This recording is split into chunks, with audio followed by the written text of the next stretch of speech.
Parmi tous les contes anciens de Grande-Bretagne, il existe une légende qui occupe une place privilégiée dans notre imaginaire collectif. C'est celle du roi Arthur. Arthur était le roi idéal, un héros guerrier dont les exploits ont fasciné d'innombrables générations, siècle après siècle.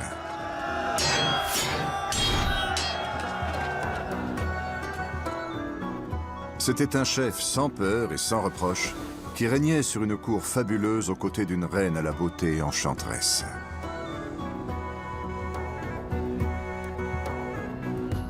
Arthur mettait toujours en avant l'honneur et le don de soi. Ces chevaliers de la table ronde étaient des modèles de bravoure et de galanterie. Leurs quêtes audacieuses ajoutaient à la gloire de leur roi.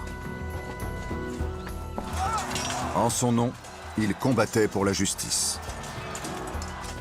Les détails des origines d'Arthur ont été oubliés depuis longtemps, mais ses valeurs résonnent toujours dans nos sociétés actuelles. Ces idéaux ont inspiré à la fois des présidents et des résistants, des bienfaiteurs et des dictateurs à chaque étape de notre histoire. Et même le mystère qui entoure son trépas fournit un certain réconfort aux faibles et aux opprimés. Si l'on en croit le mythe, il reviendra un jour pour récompenser tous leurs espoirs.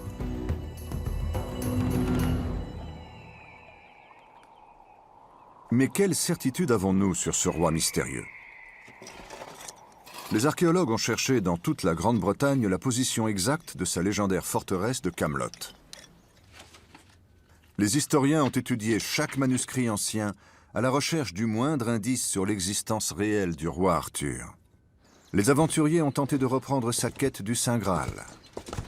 Mais pour tous les chercheurs, ce personnage mythique demeure insaisissable.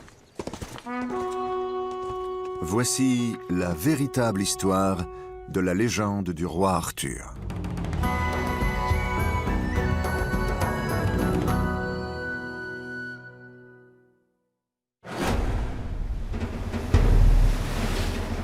Nous sommes à la fin du Moyen Âge. L'île de Grande-Bretagne est déchirée par la guerre civile. Le peuple désemparé espère l'arrivée d'un héros. Au large des côtes du pays de Galles, un jeune homme revient de son exil en France pour retrouver la terre de ses ancêtres. Il s'est donné pour mission de reconquérir la couronne d'Angleterre. Ces hommes d'équipage ont hissé un drapeau qu'ils ont eux-mêmes confectionné. Il représente le dragon rouge du pays de Galles sur le fond vert et blanc de la dynastie des Tudors. Henri Tudor rentre chez lui et se prépare à affronter le roi Richard III à Bosworth. C'est le point culminant de la guerre des Deux Roses. Ce conflit sanglant oppose les York et les Lancastre, deux clans assoiffés de pouvoir qui se disputent la couronne. Henri met en avant ses origines galloises et demande à ses compatriotes de prendre les armes avec lui. Il affirme être le fils du destin, venu accomplir la prophétie en rendant aux Gallois leur terre et leur gloire.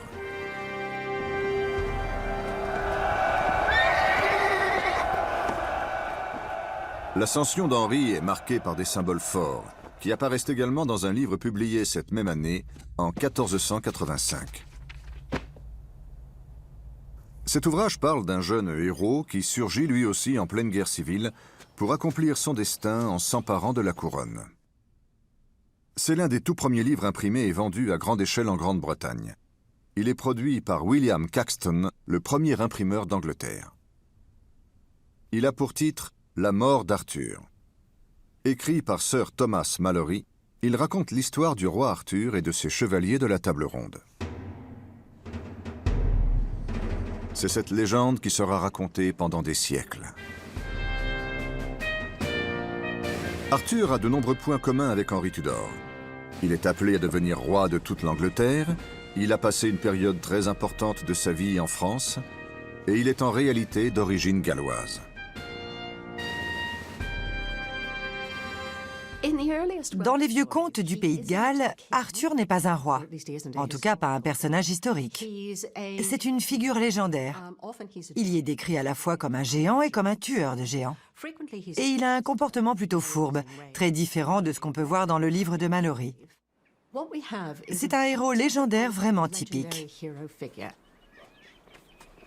En 1485, ce roi aux multiples visages émerge des légendes celtiques et trouve sa place dans la culture de l'Angleterre des Tudors.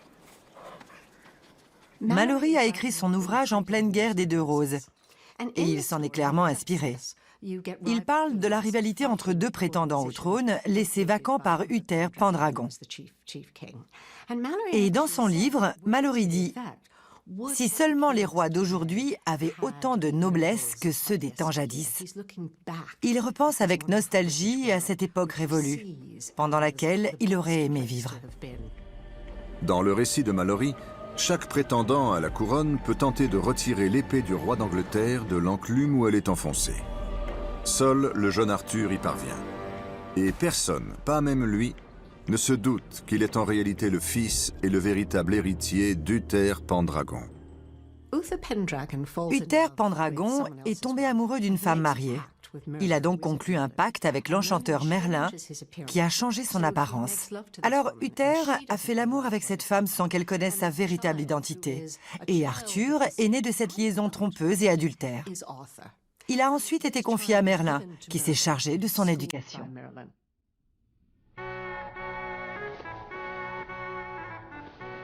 Et ce fils caché réussit l'épreuve magique. Il retire l'épée de l'enclume et succède à son défunt père.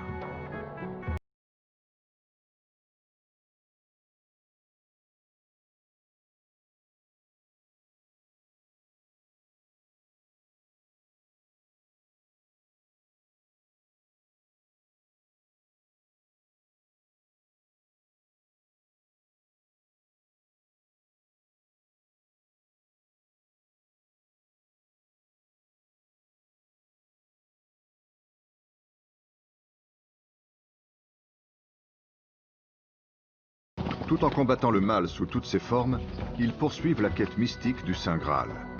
D'après la légende, il s'agit de la coupe utilisée pendant le dernier repas du Christ et qui a recueilli son sang lors de la crucifixion.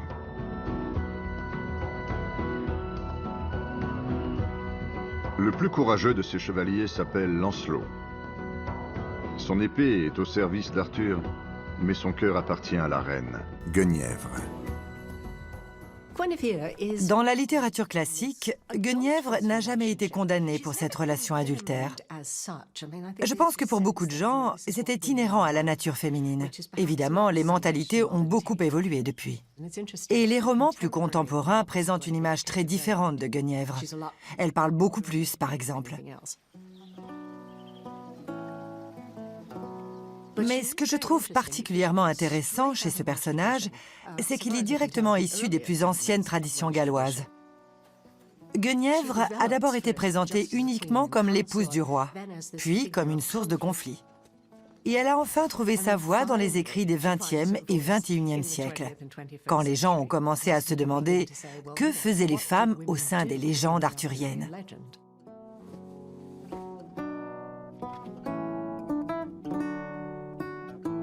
Guenièvre et Lancelot deviennent de plus en plus intimes.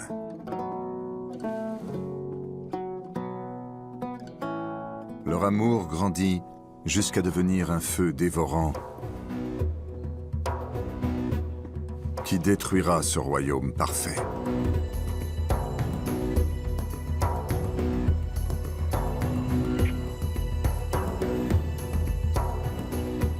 Le vil Mordred, un rival aigri du roi Arthur, découvre leur liaison secrète et la révèle au grand jour.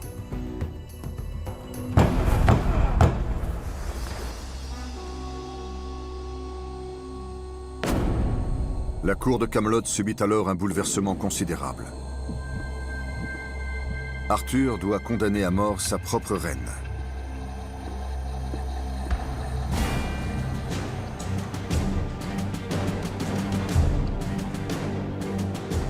L'ordre des chevaliers de la table ronde vole en éclats et Lancelot est banni de Camelot. Mais il revient pour sauver Guenièvre, ce qui entraîne le chaos.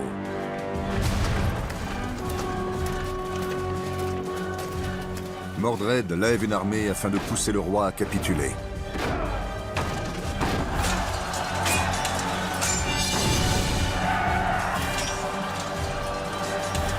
De nombreux chevaliers périssent au cours de cette terrible bataille.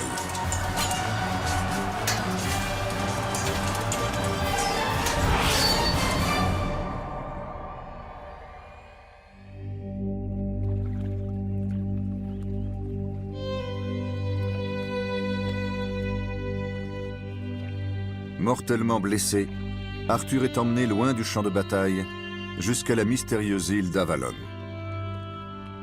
Selon la légende, il y reposera pendant des siècles, ni vivant ni mort, et il finira par se réveiller pour endosser le rôle du fils du destin quand son royaume aura le plus besoin de lui.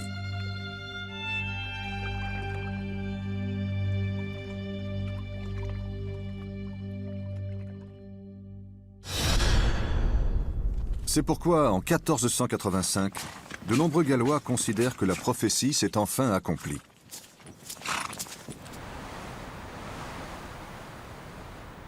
Henri Tudor triomphe de Richard III à Bosworth et devient roi d'Angleterre sous le nom de Henri VII.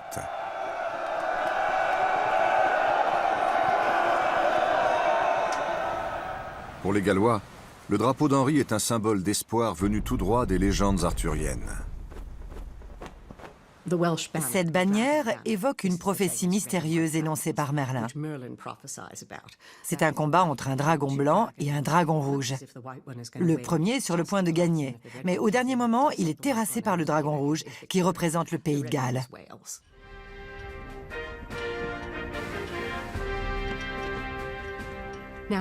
Personne ne sait exactement à quel point Henri s'est inspiré des légendes arthuriennes. Mais il a envoyé son fils aîné à Leominster en lui confiant le titre de prince de Galles. Et devinez comment il l'a baptisé. Arthur. De toute évidence, lors de l'avènement de la dynastie des Tudors, la légende d'Arthur était encore très présente dans les esprits. Mais qu'est-ce qui lui donnait autant de pouvoir? D'où venait-elle? Est-ce qu'elle comportait une part de vérité historique? Pour tenter de répondre à ces questions, de nombreux historiens se sont intéressés à une autre époque troublée, 1000 ans avant le couronnement d'Henri VII. Si un roi comme Arthur a réellement existé, c'était sans doute à cette période.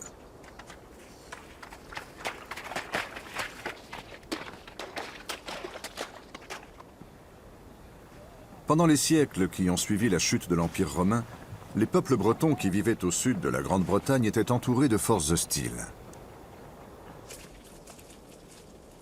Ils subissaient à la fois les attaques des tribus nordiques et celles des guerriers de l'Ouest qui traversaient la mer d'Irlande. Et à l'Est, ils faisaient face à de puissants envahisseurs venus d'Europe. Les Saxons.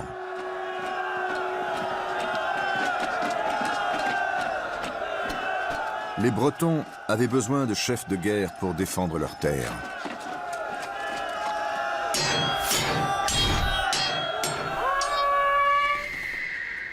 De nombreux dirigeants militaires ont fait leur apparition. On les a souvent décrits comme des rois, en essayant d'identifier Arthur parmi eux. Mais ça n'a jamais donné de résultats concluants.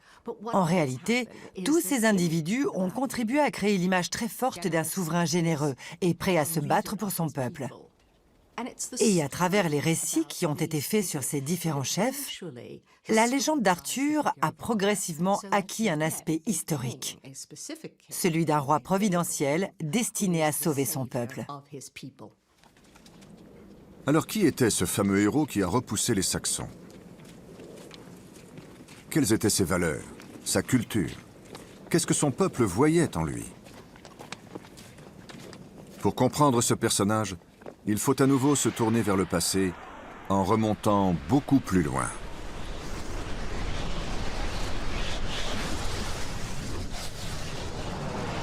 Il y a 4000 ans, un nouveau peuple s'est progressivement installé en Grande-Bretagne. Des forgerons et des sages, détenteurs d'une magie ancestrale. Ils apportaient avec eux les secrets du travail du métal et les prémices de ce qu'on appelle aujourd'hui la culture celtique. Nous les connaissons également sous le terme de campaniformes, en référence aux élégantes poteries en forme de cloche dont ils se servaient pour leurs rituels. Leurs croyances ont peu à peu disparu dans la nuit des temps. Il n'en reste que quelques traces dans des mythes qui parlent des anciens dieux et de la naissance d'un enfant prodige. Oui. Mais ces histoires ont été transmises de génération en génération sous forme de coutumes populaires.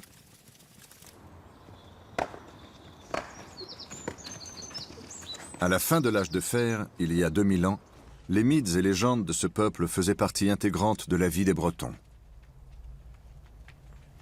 Les historiens ont relevé des indices fascinants concernant les héros traditionnels de cette culture. Écrits de nombreux siècles plus tard, les premiers contes celtiques évoquent des êtres à la fois humains et divins qui utilisaient aussi bien la magie que la ruse. Certains d'entre eux se lançaient dans des quêtes mystérieuses. C'étaient les précurseurs du roi Arthur. Tous les enfants bretons de l'âge de fer connaissaient sans doute les histoires de ces héros du passé.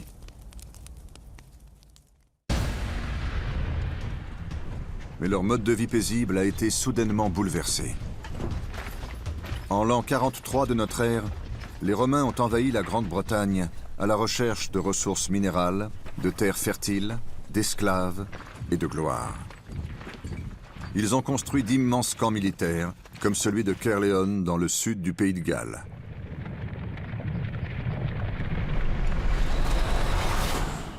Caerleon est une ville très importante dans le cadre des légendes arthuriennes. Certains spécialistes affirment que la célèbre cour de Camelot se trouvait en réalité ici. Et à l'époque des Romains, Caerleon était une cité impériale très animée, comme le montrent les fouilles archéologiques récentes. Nous travaillons sur une modélisation 3D de cette ville romaine. Nous en sommes encore au stade du développement. Mais on voit déjà à quoi pouvait ressembler cette partie de Caerleon à la fin du 1er siècle de notre ère. Ce bateau remonte le fleuve appelé Usk depuis l'estuaire de la Severn. Il apporte des hommes et du matériel à Caerleon. Actuellement, nous concentrons nos fouilles au niveau du quai, là où le contenu des bateaux était déchargé. Et voici un survol virtuel de la ville romaine. Comme vous pouvez le voir, les bâtiments de Caerleon étaient immenses. Ce devait être un spectacle très impressionnant à l'époque. Caerleon n'était donc pas seulement une caserne militaire. C'était une plateforme d'échanges commerciaux avec le continent qui allait changer à tout jamais la vie des Bretons. C'était un événement unique dans l'histoire de la Grande-Bretagne. Ce pays faisait maintenant partie d'un monde méditerranéen. Caerleon était un point d'accès privilégié. Les Romains s'en servaient pour importer leurs marchandises, comme le vin par exemple, à bord de leurs immenses navires. Et ils n'ont pas seulement apporté des choses matérielles, mais également de nouveaux dieux, de nouvelles langues, de nouvelles manières de s'habiller et de voir le monde. Toute la culture bretonne s'est transformée grâce à des lieux de passage comme Caerleon. Les Romains ont dominé la Grande-Bretagne pendant 4 siècles. Ils y ont notamment apporté les termes, l'écriture et le christianisme.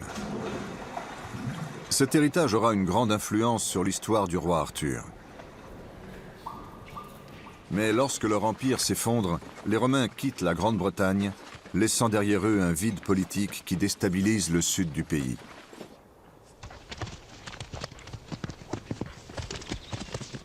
C'est à cette période que les chefs de guerre bretons doivent s'élever pour défendre leur peuple contre les nouveaux envahisseurs. C'est le monde du roi Arthur. C'est également l'âge des saints.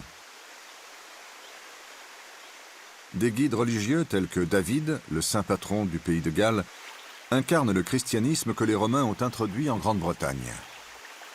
Leur mission est de préserver la pureté de cette foi nouvelle contre l'invasion des infidèles saxons. Mais la religion chrétienne ne représente que la surface de la culture bretonne. Les anciens dieux celtiques restent présents dans les eaux profondes des croyances populaires. Comme les flux et les reflux de la marée, le christianisme romain et les croyances païennes des Bretons forment une dynamique complexe qui donne toute sa richesse au monde arthurien. Mais de nombreux détails historiques se perdent dans la confusion de la guerre contre les Saxons. L'identité du roi Arthur demeure toujours aussi mystérieuse. Au début du VIe siècle, un moine appelé Gildas a écrit un livre sur l'invasion saxonne, en affirmant que certains rois bretons n'avaient pas été à la hauteur. Il a vécu personnellement les grands bouleversements qu'il décrit dans son ouvrage. Il est né à l'époque de la bataille du mont Badon. Et il parle de cet affrontement, qui est l'un des plus importants dans les légendes arthuriennes. Mais il ne mentionne jamais Arthur. C'est l'un des plus grands mystères auxquels nous sommes confrontés dans nos recherches sur le roi Arthur. Gildas critique les fautes des grands chefs bretons, sans jamais nommer le plus célèbre d'entre eux. Mais par extrapolation, on retrouve cette fameuse image de souverain héroïque qui correspond à Arthur. Personne ne sait qui commandait les Bretons lors de la bataille du mont Badon. Mais une chose est sûre, leur victoire a stoppé l'invasion saxonne pendant une trentaine d'années. C'est pendant cette période d'accalmie qu'a pu se développer la légende du roi Arthur. Cette colline boisée appelée Dinas Powys se trouve à proximité de Cardiff, la capitale du pays de Galles. En la regardant, on a du mal à croire qu'il s'agissait d'un bastion breton au VIe siècle et qu'elle occupe une place très particulière dans les mythes arthuriens. Ce petit fort date de l'an 500 environ. Il était protégé des attaques ennemies par des fossés et des talus très impressionnants.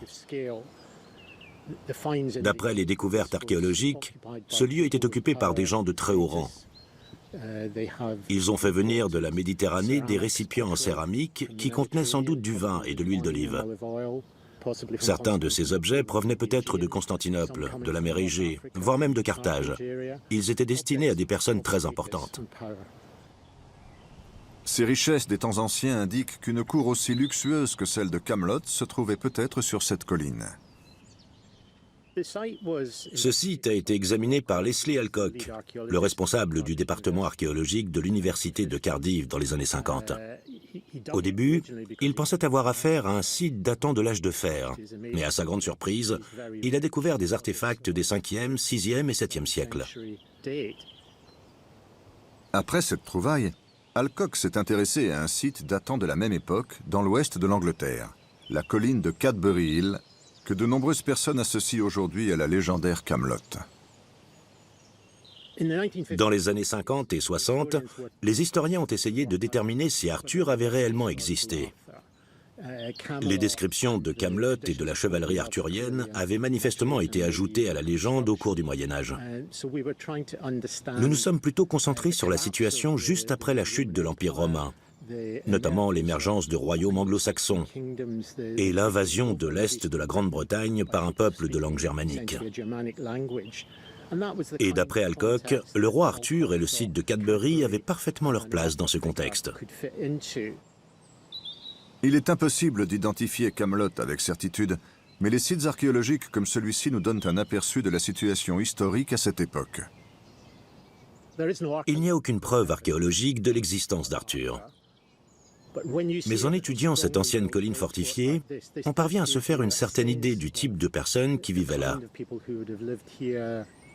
Les terres alentours sont fertiles et on estime qu'ils exploitaient les ressources des fermes voisines. Les paysans payaient une taxe au roi qui vivait ici pour avoir le droit de cultiver la terre. C'est le genre de pratique que Gildas dénonçait dans ses écrits. Pour lui, la plupart des rois de l'ouest de la Grande-Bretagne étaient de mauvais chrétiens, qui nourrissaient leurs guerriers mais pas leur peuple.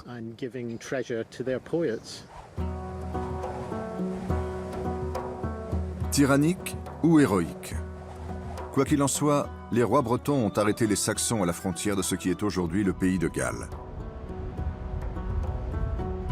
Et nous découvrons enfin la première trace écrite de l'existence d'Arthur. Arthur apparaît pour la première fois dans un ouvrage intitulé Historia Brittonum. C'est très difficile de le dater. Pour l'instant, on estime qu'il date du 9e siècle environ. Mais en tout cas, il mentionne le roi Arthur comme ayant réellement existé. Un grand héros, toujours en première ligne.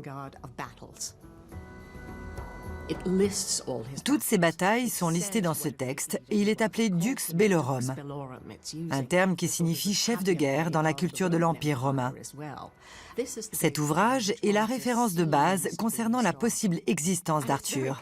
Et en le lisant, beaucoup de gens se disent « c'est forcément un véritable personnage historique ».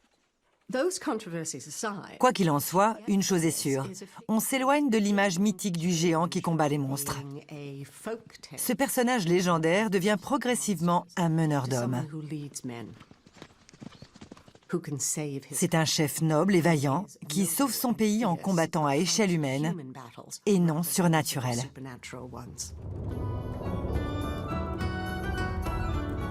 Les Saxons et les Gallois ont progressivement cessé les combats et tiennent leur position de part et d'autre du No Man's Land.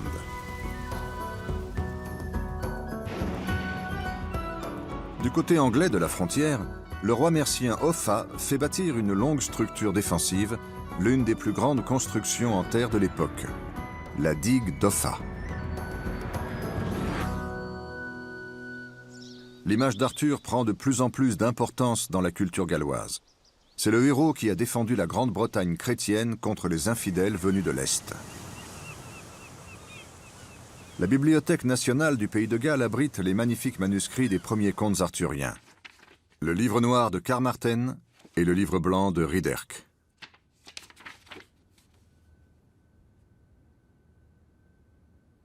Ces histoires racontent l'avancée légendaire d'Arthur à travers le Pays de Galles, où certains éléments du paysage portent d'ailleurs son nom. Au cœur du Pembrokeshire, ce tumulus appelé Carn Bica surplombe un cercle de rochers mystérieux. D'après les analyses, ces pierres datent du néolithique. Les Gallois appellent ce mégalithe Bed Arthur, c'est-à-dire la tombe d'Arthur. Mais il existe évidemment d'autres lieux où le roi est censé avoir été enterré. À quelques centaines de mètres de là, une autre formation rocheuse porte son nom. Voici Carn Arthur, la pierre d'Arthur. Au Pays de Galles, il existe beaucoup de lieux comme celui-ci qui font référence au roi légendaire.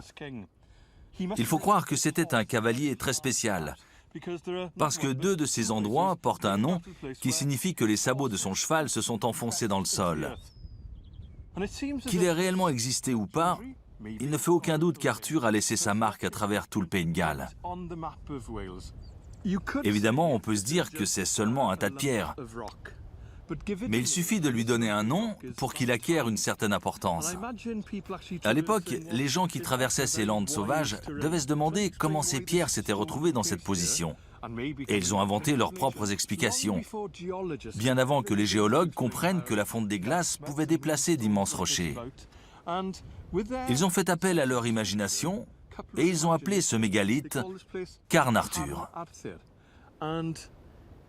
Peu importe si Arthur est venu ici ou non, quelqu'un s'est dit que ce lieu était suffisamment significatif pour lui donner un nom, et cela lui confère une certaine importance pour les générations à venir.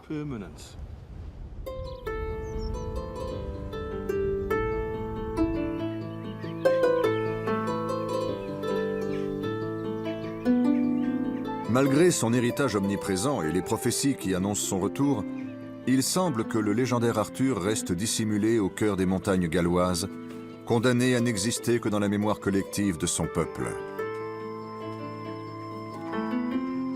Mais c'est là que notre récit prend un tournant pour le moins curieux.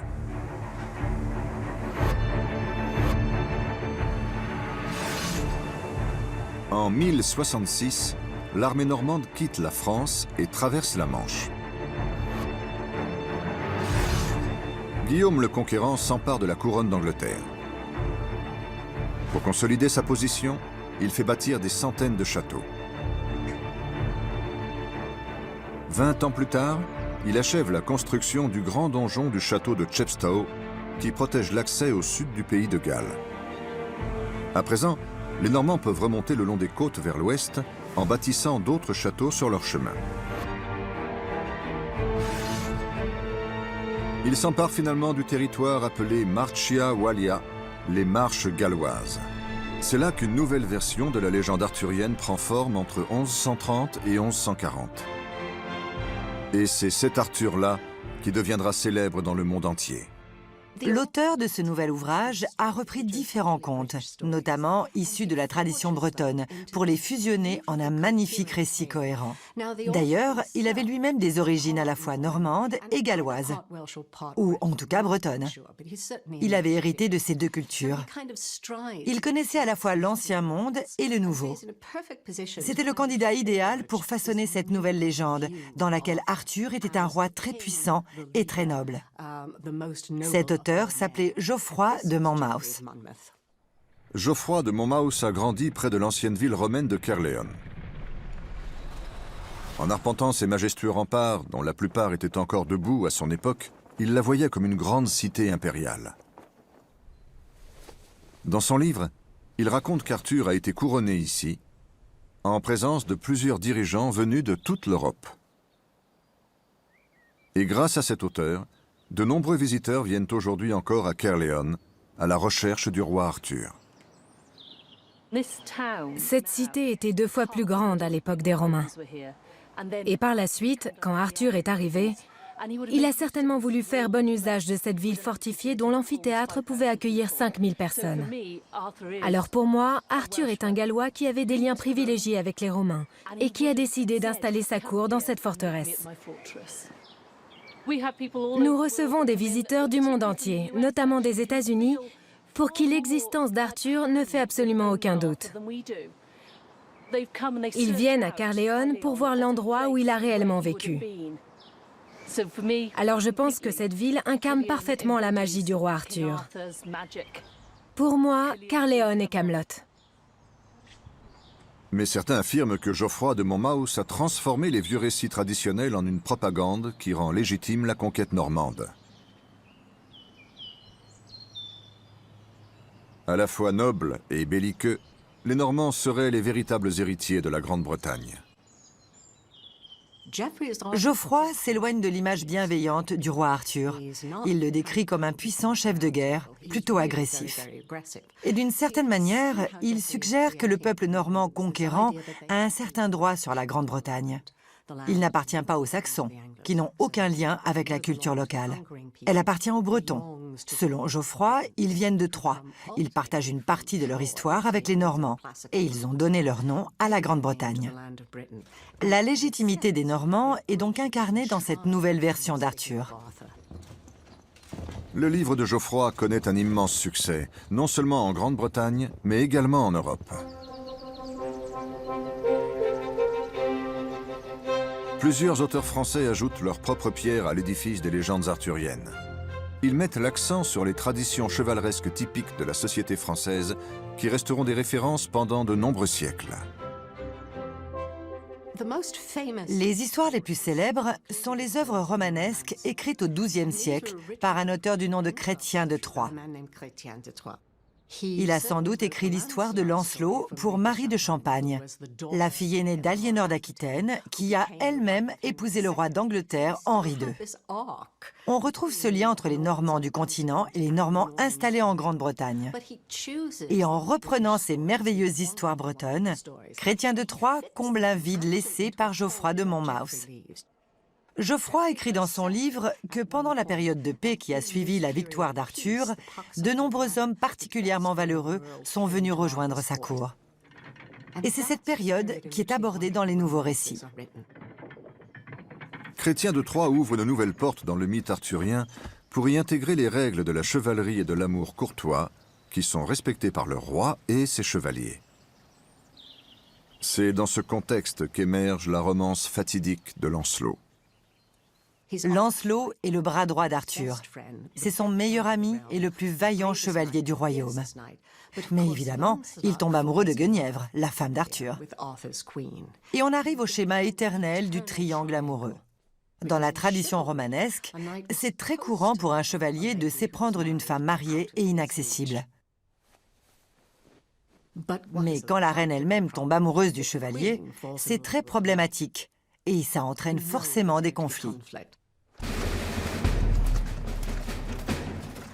Et au XIIIe siècle, la Grande-Bretagne connaît également d'importants conflits. La situation politique est très instable. Les Normands n'ont pas encore conquis toute l'île de Grande-Bretagne. L'Écosse et une partie du pays de Galles échappent toujours à leur contrôle. Mais un nouveau roi, particulièrement énergique, se donne pour mission de remédier à cette situation. Il s'agit d'Édouard Ier, qu'on surnommait entre autres Longue Jambe et le marteau des Écossais. Pour vaincre la résistance galloise, il se lance dans le plus grand projet de construction de châteaux de toute l'Europe médiévale.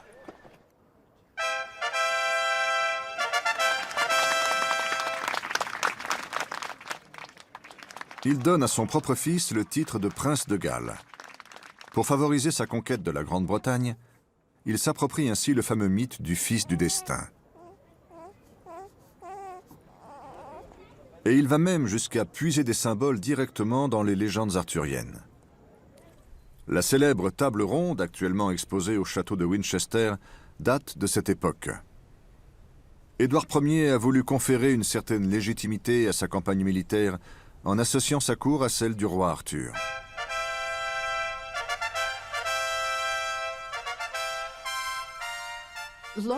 Le petit-fils de Longue Jambe, Édouard III, s'intéressait également au mythe d'Arthur. Il a repris le principe des chevaliers de la table ronde en créant l'ordre de la Jarretière. Il était constitué des meilleurs chevaliers du royaume.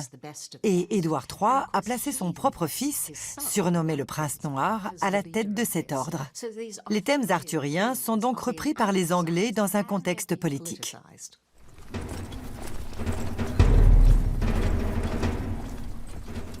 Mais le pays de Galles ne se soumet toujours pas. Il semble même avoir trouvé son propre fils du destin, en la personne du chef rebelle Owen Glyndŵr. Sous ses ordres, les Gallois prennent le contrôle de plusieurs châteaux normands au début du XVe siècle.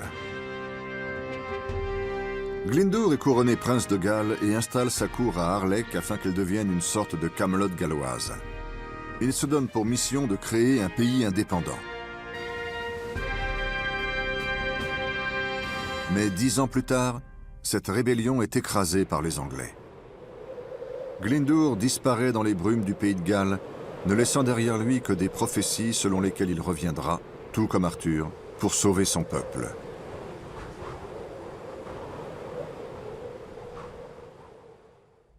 Tout au long du XVe siècle, l'Angleterre est plongée dans la guerre des Deux Roses. Une terrible lutte de succession entre deux familles anglaises pour déterminer qui doit monter sur le trône. C'est pour cette raison que l'histoire d'Arthur a autant inspiré Sir Thomas Malory.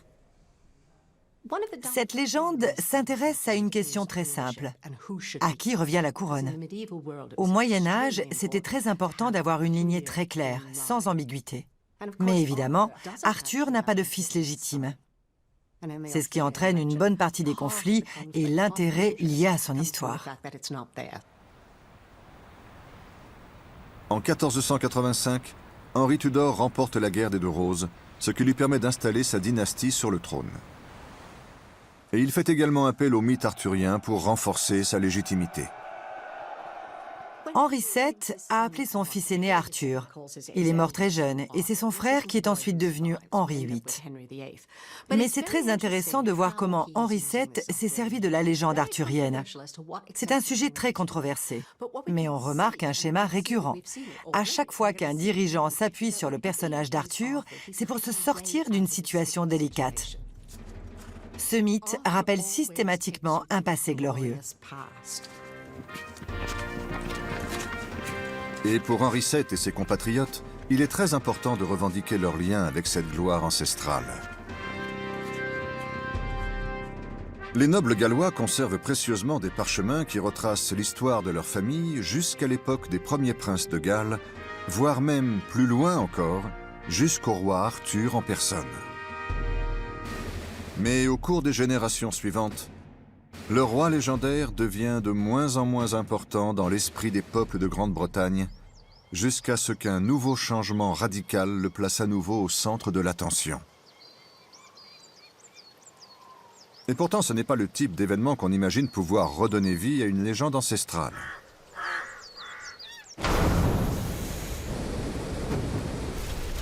Il s'agit de la révolution industrielle. Le pays de Galles est l'un des berceaux de ce grand bouleversement. Les récits romanesques de chevalerie peuvent sembler démodés parmi toutes ces innovations mécaniques. Mais face à ce nouveau monde froid et inconnu, certains sont tentés de se réfugier dans le souvenir d'un passé glorieux. Dans la ville de Merthyr Tydfil, où l'industrie sidérurgique est en plein essor, une nouvelle venue s'intéresse aux vieux contes gallois.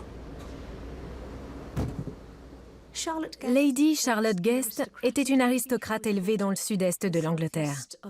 À l'âge de 21 ans, elle a épousé John Guest, le propriétaire d'une entreprise sidérurgique galloise. Elle est ensuite tombée amoureuse des récits médiévaux appelés Mabinogion, et elle les a traduits en anglais. Elle affirme dans son introduction que les récits arthuriens sont apparus au pays de Galles et que c'est grâce au peuple gallois qu'ils ont ensuite été transmis au reste du monde. À la même période, en Angleterre, d'autres nobles tentent d'échapper à cette nouvelle ère troublante en se plongeant dans le monde pur et honorable de Camelot. C'est ainsi que le poète lauréat d'Angleterre Alfred Tennyson a réveillé Arthur de son long sommeil avec l'aide de Charlotte Guest. Elle connaissait Tennyson et elle raconte dans son journal que le travail qu'elle avait effectué sur les Mabinogions a servi d'inspiration au poète pour écrire les idylles du roi. La traduction de Charlotte Guest avait beaucoup de succès à ce moment-là. Et cela illustre une caractéristique du mythe arthurien que je trouve très intéressante. Il existe de nombreuses versions d'Arthur en fonction des époques. Comme on a très peu d'informations historiques sur lui, c'est facile pour un dirigeant ou un auteur particulier de se l'approprier. Pour moi, les descriptions de Malory, Tennyson ou Geoffroy de Monmouth ne sont que des réinterprétations. Arthur reste avant tout un chef gallois. C'est le personnage originel.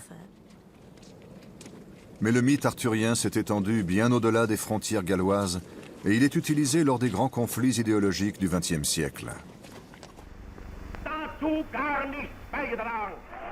Dans la mythologie nazie, les SS étaient les chevaliers teutoniques, les véritables héritiers d'Arthur.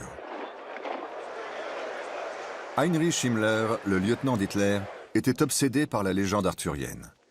Il a voulu reproduire l'image prestigieuse de Camelot pour ses généraux au château de Wewelsburg, allant jusqu'à y faire installer une grande table ronde. Tolkien a adopté une approche différente. Dans Le Seigneur des Anneaux, les personnages arthuriens combattent le fascisme.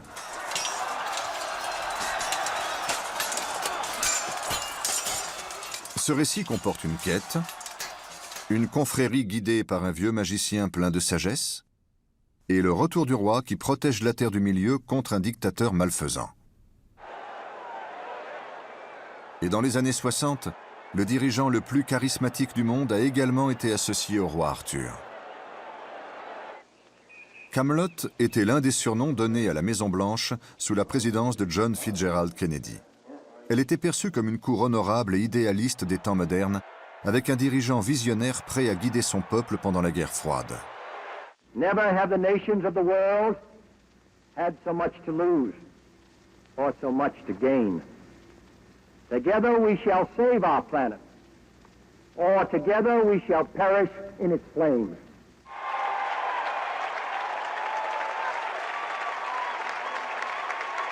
C'est sa veuve Jackie qui a mis en avant cette image de Camelot moderne dans les jours de chagrin qui ont suivi l'assassinat de Kennedy.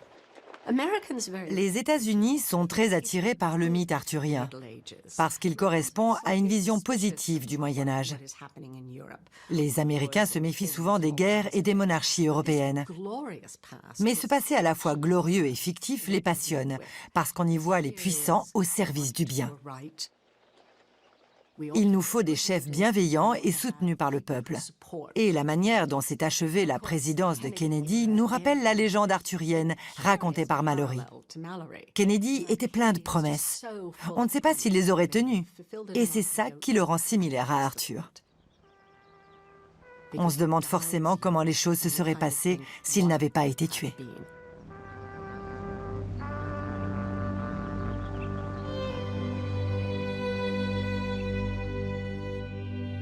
Ce dirigeant plein de noblesse a quitté notre monde prématurément, laissant derrière lui une veuve éplorée et l'impression d'un destin inachevé.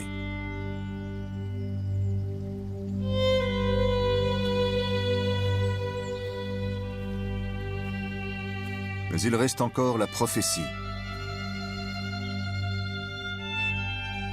Un jour, il fera peut-être son retour.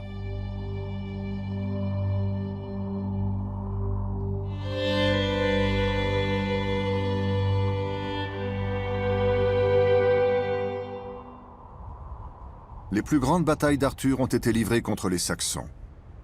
Aujourd'hui, son héritage le plus remarquable est peut-être la formidable résistance de l'identité et de la culture galloise dans le monde moderne.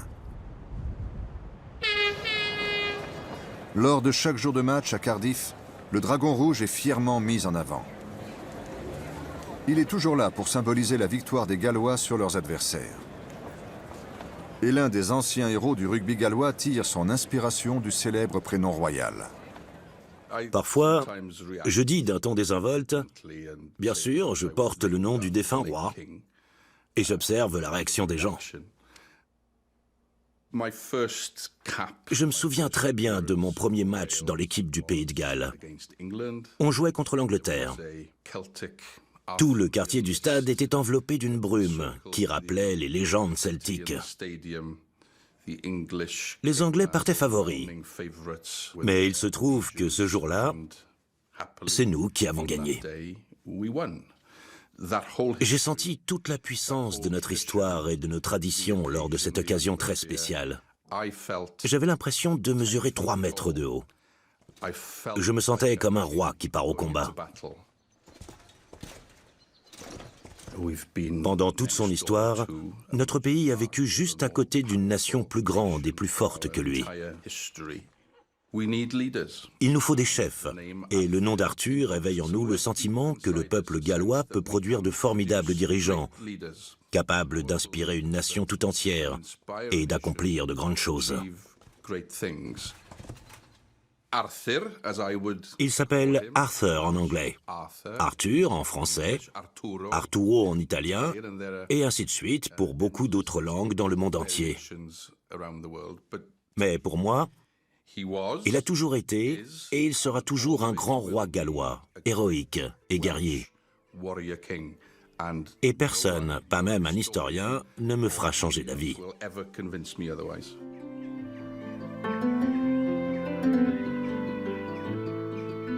Le roi Arthur est peut-être la plus grande contribution galloise au patrimoine de l'humanité. Aujourd'hui, c'est un héros universel. En transcendant la réalité historique, il est devenu une légende éternelle. C'est un personnage mythique qui revient régulièrement dans la culture de plusieurs époques. La puissance de son récit a permis de façonner certaines parties de notre histoire. Le roi Arthur a traversé les siècles et il restera toujours un héros légendaire. Ce n'était pas un personnage historique, mais un personnage légendaire à qui on a donné un caractère historique. C'est le héros parfait, à la fois un roi généreux et un guerrier tueur de géants. La plus grande force de ce personnage, c'est qu'on peut lui attribuer une portée historique à n'importe quelle époque.